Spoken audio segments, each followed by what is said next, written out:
बिस्मिल्लाह वस्सलाम अला रसूलिल्लाह। एक सवाल हमारे दारुल-इफ्ता में व्हाट्सएप में ये आ रहा है कि क्या मेहंदी लगाना ये सुन्नत मुबारक है या नहीं, इस हवाले से आप क्या फरमाते हैं? तो याद रखिए, मेहंदी लगाना इसको हमारे फ़ुक़हा किराम ने मुस्तहब लिखा है। मुस्तहब का मतलब होता है कि लगाएंगे तो सवाब है, नहीं लगाएंगे तो गुनहगार नहीं है। तो बहरहाल इसको हम सुन्नत नहीं कह सकते, क्योंकि मेहंदी तब लगाई जाती है ना कि जब यानी सर के बाल या दाढ़ी के बाल सफ़ेद हो जाएं। तो नबी करीम अलैहिस्सलाम के सर मुबारक के बाल और दाढ़ी मुबारक के बाल सफ़ेद ही नहीं हुए। बुखारी शरीफ की रिवायत के मुताबिक यानी 20 जो बाल थे सर और दाढ़ी के बाल मुबारक, सर के और दाढ़ी के बाल यानी 20 भी सफ़ेद नहीं हुए, यानी इससे भी कम हुए हैं।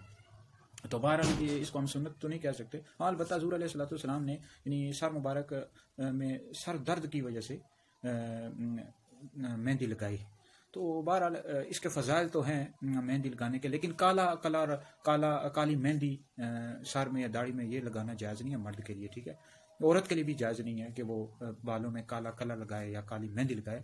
काली के अलावा यानी मर्द और औरत यानी ये लगा सकते हैं, यानी सुर्ख कलर या काले कलर के अलावा और लगा सकते हैं। तो बहरहाल यह है कि इसको मेहंदी को सुन्नत तो नहीं कह सकते, यानी सर में लगाना है, दाढ़ी में लगाना मुस्तहब है, ठीक है। इसके फ़ज़ाइल भी बयान किए गए।